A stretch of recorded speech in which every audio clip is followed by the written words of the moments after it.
네, 계속해서 호세아 선지자서를 지금 묵상하고 있는데요. 본문의 말씀을 이해를 돕기 위해서 먼저 짧게 알아야 할 것들이 그 북이스라엘과 남유다가 갈라서고 200년이 지난 지금 시기에 우상 숭배로 인한 백성들의 죄악이 사회적으로 도덕적으로 부패하고 타락했기 때문에 하나님의 심판이 이를 것이다 라고 지금 호세아 선지자가 말하고 있습니다. 그런데 호세아 선지자는 하나님은 사랑이시다. 지금도 기다리고 계시다는 뜻이겠죠. 그러니까 여호와를 알자, 힘써 알자, 여호와께 돌아오라고 지금 외치고 있습니다. 그리고 여기에 나오는 에브라임이란 말은 북이스라엘을 대표하는 에브라임 지파를 얘기하는 것이니, 즉 에브라임아라고 나오면 이스라엘을 지칭하는 말입니다. 그러면 본문을 한번 살펴보겠습니다. 호세아 선지자가 활동했던 북이스라엘은 여로보암 2세가 통치하던 시기로 겉으로 보기에는 나라가 부강했던 시기입니다. 하지만 나라의 내부적인 상황은 영적으로 부패하고 타락했으며 하나님과의 언약을 버리고 외세와의 동맹에 의존하는 상태였습니다. 그 중에서도 하나님의 율법 10계명에서 나 외에 다른 신을 섬기지 말라는 그 첫 계명부터 북이스라엘은 제대로 지키지 않았습니다. 신앙이 혼합된 정도가 아니라 바알과 아세라 우상을 이스라엘의 국교로 삼기까지 했습니다. 오늘 본문 1절 말씀을 보시기 바랍니다. 이스라엘아, 너는 이방 사람처럼 기뻐 뛰놀지 말라. 내가 음행하여 내 하나님을 떠나고 각 타작마당에서 음행의 값을 좋아하였느니라. 여기 이방처럼 기뻐 뛰놀지 말라는 말은 당시 백성들이 바알 신에게 풍요를 기원하기 위한 제의적인 행동입니다. 바알은 풍요의 신, 아세라는 다산의 신으로 이 두 신이 서로 만나 성적 연합을 하게 되면 하늘에서 비가 내린다고 믿었습니다. 백성들은 거룩한 산제사로 예배를 드리기보다 바알 신에게 풍요 제의를 드리기 위해 타작마당에서 술에 취하고 음란에 찌든 삶을 살았던 것입니다. 2절에 보시면 타작마당과 술틀이 나오는데 모든 추수와 관련된 결실을 얻는 장소를 뜻합니다. 즉 타작마당은 농사를 지은 후 곡물을 창고에 들이기 위해 타작을 행하는 장소이고, 술틀은 포도주를 얻게 그 즙을 모으는 장소입니다. 저희들이 지난주 추수감사주일로 예배를 드리면서 고백한 내용이 무엇입니까? 하나님께서 한 해 우리에게 베푸신 은혜를 감사 고백드리지 않았습니까? 우리가 당연하게 누리는 그 모든 것들이 다 하나님의 은혜임을 고백해야 함에도 불구하고 이스라엘 백성들은 그 은혜를 잊어버린 채 바알 앞에서 풍요와 번성을 기원했던 것입니다. 이러한 백성들의 우상 숭배에 대한 하나님의 심판이 이제 3절에 소개되고 있습니다. 백성들은 여호와의 땅에 거하지 못하고 오히려 애굽으로 다시 가고 아수르에서 더러운 것을 먹을 것이라고 예언을 하고 있습니다. 출애굽 때를 생각해 보면 하나님께서는 모세를 통해 애굽의 오랜 노예의 삶으로부터 구원하셔서 하나님의 약속 땅으로 친히 인도하셨습니다. 하지만 하나님의 은혜를 쉽게 잃어버리고 감사하지 않고 심지어 그 모든 축복과 은혜의 출처를 하나님이 아니라 엉뚱한 우상을 섬기는 데 사용했습니다. 그 결과 하나님께서는 여호와의 땅이라고 칭하는 약속의 땅에서 그들을 거주하지 못하게 하시며 북이스라엘은 아수르라는 하나님의 심판의 막대기를 통해 징계하셨습니다. 물론 호세아가 활동하던 시기에 북이스라엘이 멸망하지는 않습니다. 약 30년, 40년 후에 멸망을 합니다. 앞서 설명했지만 나라가 봉하였던 시기였기에 호세아 이러한 예언을 듣고도 콧방귀 꼈습니다. 하지만 현재 호세아의 예언은 막연하게 심판당한다 정도가 아니라 어떻게 구체적으로 망하게 되는지를 설명하고 있습니다. 6절에 보시면 그들이 멸망을 피하여 갈지라도 애굽은 그들을 모은다라고 합니다. 이는 장차 아수르의 침공 당시에 이스라엘 자손 중 많은 사람들이 애굽으로 피신하게 되는 것을 이처럼 구체적으로 예언하고 있습니다. 이 예언을 통해서 알 수 있듯이 백성들은 자신들의 나라가 기우는 그 순간에도 하나님께 회개하기보다는 고대 근동에서 최강국이라 여긴 애굽을 의지하는 모습입니다. 애굽의 국력, 군사력, 경제력만 믿고 그리로 도피했던 것입니다.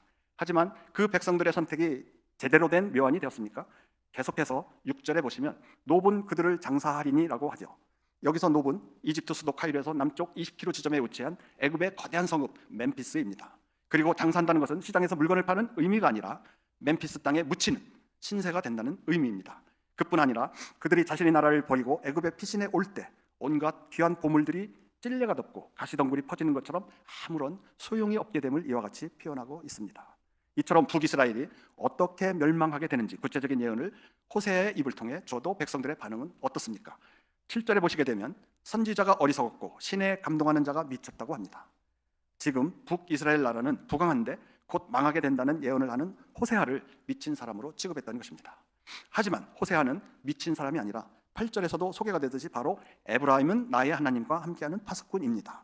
여러분, 이 말을 원문으로 다시 번역해 보면 에브라임의 파수꾼인 선지자는 하나님과 함께하는 파수꾼이다라는 의미입니다. 예레미야 시대 때도 비슷하지만 왕 앞에서 아첨하는 말들로 나라의 성공과 번영만을 이야기한 거짓 선지자들은 마치 길에 친 새 잡는 그물처럼 사람들을 파멸에 빠뜨렸습니다. 하지만 그들의 죄악이 무엇인지를 분명히 지적하고 하나님께로 돌아오라는 올바른 메시지를 전했던 호세아가 바로 하나님이 함께 하시는 영적 파수꾼입니다. 사랑하는 성도 여러분, 우리는 신앙생활을 하며 영적 근시안적 태도를 경계해야 합니다. 사단은 하나님의 약속을 제대로 신뢰하지 못하게 하기 위한 전략으로 당장 눈앞에 좋아 보이는 것들로 현혹합니다. 예수님께서 광야에서 시험 당하실 때도 다 이러한 당장 먹고 마시고 입고 누리는 것들로 유혹했습니다. 하지만 성도의 자세는 근시안적 자세가 아니라 영적 안목을 가지고 약속하신 하나님의 말씀을 바라볼 줄 알아야 합니다. 여기서 파수꾼이란 성곽의 가장 높은 곳에 올라가서 저 멀리 수상한 낌새가 없는지 항상 경계해야 합니다. 즉 성도의 삶 역시 당장 나를 힘들게 하는 현실에 매몰되는 것이 아니라 하나님의 약속을 의지하여 현실을 분별하며 살아가야 합니다. 성공과 번영의 바알을 추구하는 이 시대 속에 영적 파수꾼으로 이 시대를 바르게 분별하여 살아가는 영적 안목이 우리에게 너무나 절실히 필요합니다. 여러분, 우리가 이러한 영적 안목을 가진 영적 파수꾼으로 바로 서기 위해서 무엇이 필요합니까? 말씀을 계속해서 가까이 해야 합니다. 10절에 보시면 이스라엘 역사의 두 가지 상황이 대조되어 설명하죠. 하나는 과거 이스라엘 백성들이 광야에서 포도나무를 발견하고 무화과나무에 처음 맺힌 열매를 발견한 것과 같았다고 하죠. 사실상 광야에서 이런 열매를 발견한다는 것은 자체가 불가능한데 그런 열매를 발견한다면 어떻겠습니까? 전혀 기대하지 않은 엄청난 행운을 얻은 것과 같이 기쁨을 경험하겠죠. 바로 하나님께서 당신의 백성들은 이처럼 기쁨과 행복의 대상으로 여겼던 것입니다.